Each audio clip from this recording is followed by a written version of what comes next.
Alors, on va poursuivre. Pour les réactions intervenant dans le métabolisme des acides aminés, donc, premièrement, la transamination. La transamination qui s'effectue pour plusieurs acides aminés, donc qui vont donner leur groupement amine à l'alpha-cytoglutarate qui va se transformer en glutamate, tel que l'alanine, l'aspartate.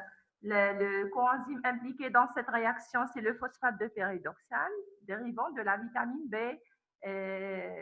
B6. C'est pour ça le besoin en cette vitamine augmente après une alimentation riche en protéines.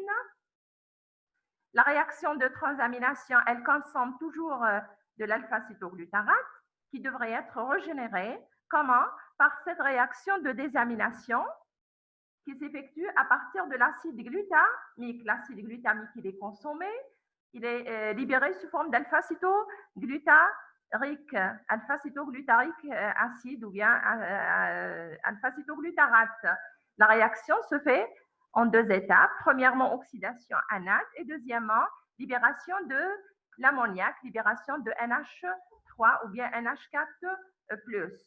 On verra après les destinées de l'ammoniac. Que devient cet ammoniac qui est toxique, d'accord? Mais avant ça, la réaction de décarboxylation, c'est la deuxième, ici vous avez l'équation de la désamination oxydative de l'acide glutamique. Pour la troisième réaction intervenant dans le métabolisme des acides aminés, c'est la décarboxylation. C'est une réaction très simple qui consiste à enlever le groupement CO2, le CO2 de l'acide aminé, qui va se transformer tout simplement en ce qu'on appelle amine R, CH2, NH2. Et les amines donc présentes ou bien assurent des fonctions très importantes. On peut citer par exemple l'histamine. L'histamine, elle est formée par décarboxylation de l'histidine et c'est un agent qui caractérise des réactions allergiques. Donc l'histamine, elle est formée comment? Par une réaction de décarboxylation à partir de l'histidine. Le tryptophane, c'est un acide aminé qui pourra se transformer en sérotonine par la même réaction de décarboxylation. Et la tyrosine, elle pourra se transformer en adrénaline en passant justement par cette réaction de décarboxylation. Donc, les amines sont biologiquement ou bien assurent des fonctions biologiques très importantes. L'histamine, la sérotonine provenant du tryptophane. Donc, il y en a plusieurs amines qui résultent de cette décarboxylation. On verra maintenant les destinées de l'ammoniac. L'ammoniac, une fois libéré, elle est libérée par quelle réaction? Par la transamination. La transamination, elle se fait pour plusieurs acides aminés et elle est toujours suivie d'une désamination de l'acide glutamique. Donc, les deux réactions se suivent. Donc, premièrement, la transamination à partir de l'alanine, à partir de l'aspartate, elle est toujours suivie de la réaction de désamination qui ne s'effectue que pour l'acide glutamique.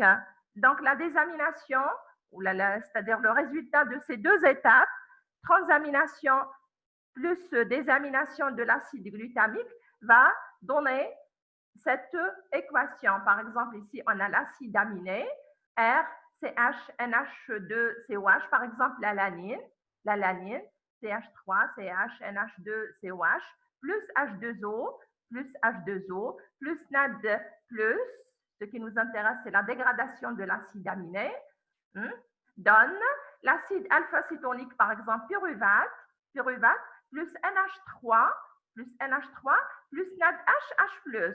Par exemple, pour la dégradation de l'alanine, la dégradation, elle se fait comment? Premièrement, par la transamination. Et la transamination, elle consomme quoi? Elle consomme de l'alpha-cétoglutarate et elle libère toujours l'acide glutamique. C'est-à-dire en passant par la deuxième réaction de désamination. Donc, glutamate, ça se simplifie. Alpha-cétoglutarate, ça se simplifie. Donc, pour la dégradation d'un acide aminé, la dégradation passe par deux étapes. Premièrement, la transamination et deuxièmement, la désamination de l'acide glutamique. En additiant les deux étapes pour avoir l'équation suivante. Par exemple, ici, alanine, supposons le R est un CH3, donc alanine plus H2O plus NAD+, donne pyruvate plus NH3 plus NADHH+. Comme si l'alanine a subi une désamination oxydative. Mais normalement, le seul acide aminé capable de la subir, c'est bien l'acide glutamique. Donc, cette équation, c'est le résultat de deux étapes. Premièrement, transamination. Alanine plus alpha-cytoglutarate donne pyruvate plus glutamate. Et la deuxième réaction qui est la désamination de l'acide glutamique. Glutamate plus H2O plus NAD, donne alpha-cytoglutarate plus NH3 plus NADHH+. D'accord? Donc, l'ammoniac qui en résulte de quelle réaction? Transamination suivie d'une désamination. D'accord? Toujours les deux réactions qui vont se suivre. Donc, l'ammoniac est une substance très toxique, notamment pour le cerveau. Elle est très toxique, surtout pour le système nerveux. Pourquoi? Comment on explique ça? La réaction de désamination de l'acide glutamique, elle pourra se faire dans le sens inverse. Et cette fois-ci, elle est NADPHH+. Donc, je vais vous montrer cette réaction. Donc, la désamination de l'acide glutamique, elle pourra se faire dans le sens inverse. Mais cette fois-ci, elle est NADPHH+. Donc, cette réaction qui consomme bien sûr l'ammoniac, elle va consommer aussi l'alpha-cytoglutarate. Et on sait très bien que l'alpha-cytoglutarate, c'est un intermédiaire dans le cycle de Krebs. Donc, une fois fixé, ça va gêner le fonctionnement normal de ce cycle. Et on sait très bien que le cycle de Krebs, c'est une étape importante dans la dégradation oxydative du glucose qui est le principal carburant cérébral. C'est clair? C'est clair comment on explique la toxicité par l'ammoniac ou bien la toxicité ammoniacale? Donc, l'ammoniac, une fois en excès, il va se fixer sur l'alpha-cytoglutarate.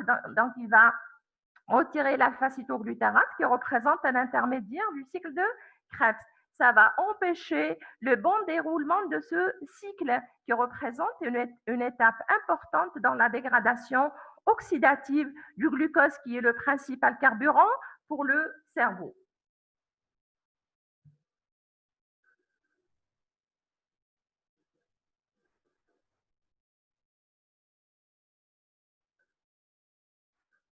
Alors, l'ammoniac, une fois formé, et comme c'est une substance très toxique, donc au-delà d'une concentration bien déterminée, normalement de 0,2 mg par litre, c'est-à-dire concentration supérieure à 0,2, donc elle est toxique.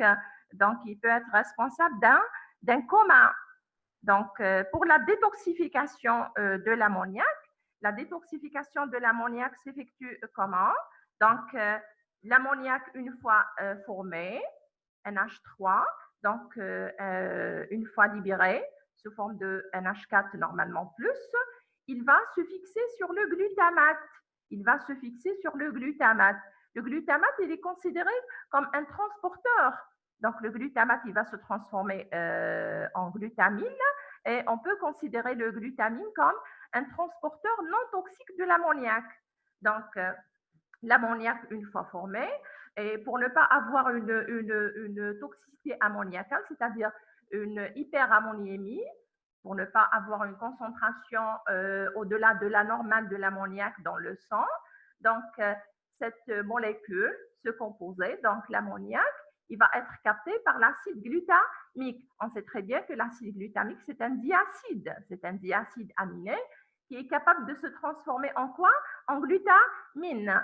Donc, l'acide aminé glutamine est considéré comme un transporteur de la fonction, un transporteur de l'ammoniac, pardon, un transporteur de l'ammoniac au niveau de la fonction amine, elle va se fixer au niveau de la fonction COOH.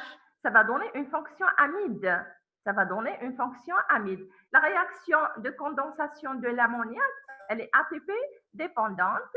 L'ATP va se transformer en ADP plus PI. La réaction est assurée par une enzyme qui s'appelle glutamine synthétase. Donc, je répète, l'ammoniac, une fois libéré par un acide aminé quelconque, hein, par quelle réaction? Premièrement, transamination suivie de la désamination de l'acide glutamique. Donc, une fois libéré, donc pour ne pas avoir une hyperammoniémie, donc pour éviter la toxicité ammoniacale, c'est-à-dire c'est un moyen de la détoxification par l'ammoniac. Donc, ce dernier, il va être capté par l'acide glutamique qui va se transformer en un acide aminé amide, qui est la glutamine, réaction assurée par la glutamine synthétase. La condensation, elle est ATP dépendante parce que c'est une réaction de synthèse. Donc, la réaction, elle s'effectue dans tous les tissus. Hein. Les tissus sont capables de transformer glutamate en glutamine par consommation de l'ammoniac. Le glutamine qui représente un transporteur non toxique de l'ammoniac, d'ailleurs sa concentration dans le sang, elle est toujours élevée. Donc le glutamine, une fois formé, il va être déversé dans le sang par les tissus, puisque la réaction elle a lieu dans tous les tissus.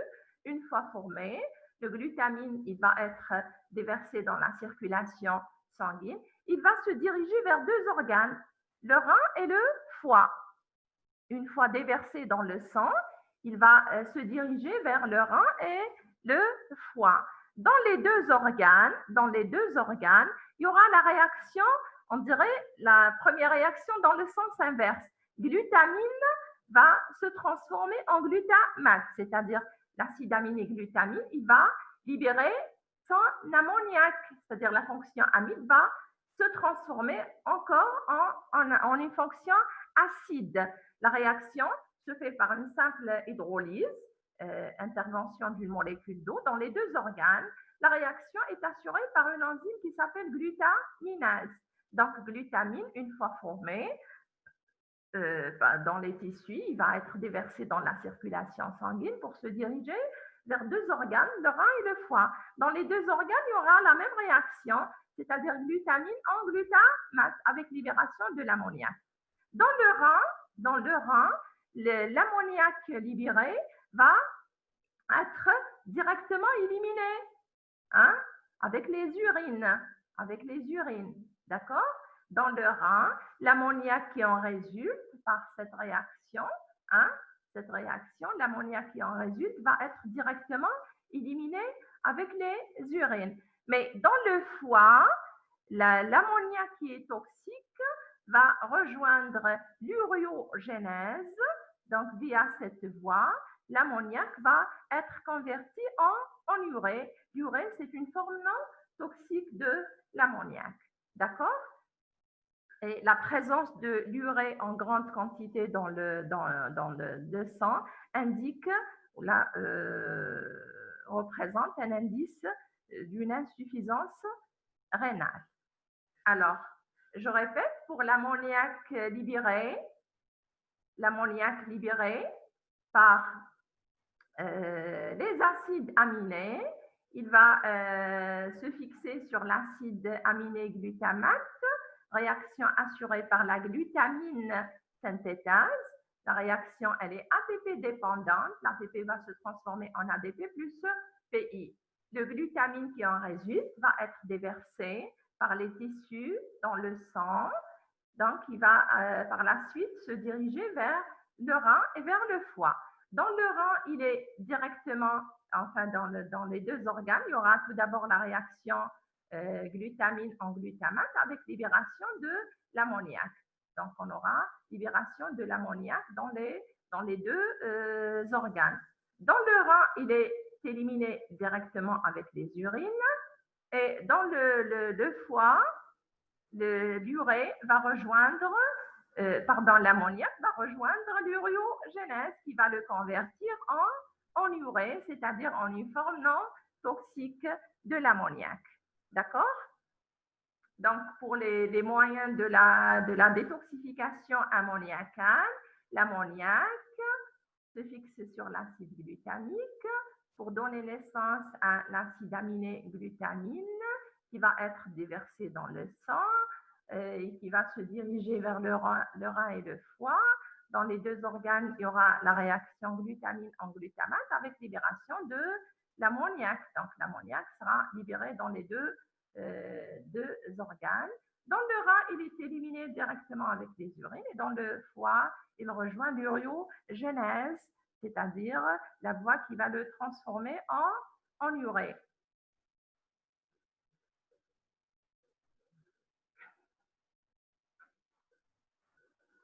Alors, pour la réaction assurée par la glutamine synthétase, qu'on vient d'expliquer, donc glutamate plus NH3 plus ATP donne glutamine plus ADP plus P. La fixation de l'ammoniac sur l'acide glutamique, elle est ATP dépendante.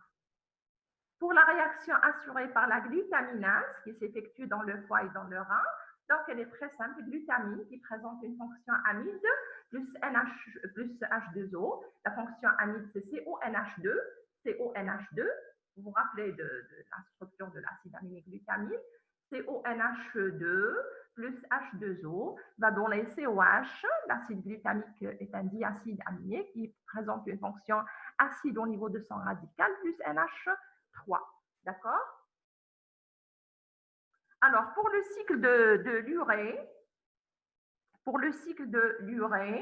bon, on ne va pas détailler les structures concernant les intermédiaires. Le cycle de l'urée, il consiste à transférer l'ammoniac, le NH3, en urée. La voie se fait dans le foie avec une phase mitochondriale et une phase cytosolique, c'est-à-dire la moitié des réactions se font au niveau de la mitochondrie et les autres se font au niveau du cytosol. Elle se fait en deux phases, une phase mitochondriale, ça c'est pour les premières réactions, et une phase cytosolique pour le reste. L'essentiel, le cycle de l'urée donc, consiste à transformer l'ammoniac NH3 en urée. L'urée, elle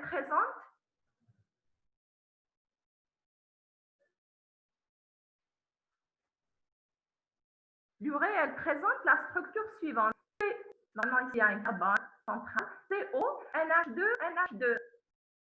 Vous êtes censé connaître d'où proviennent ces atomes, tout simplement. Alors, le C de l'urée, il provient du CO2, le CO2 de la respiration, plus le NH3, l'ammoniac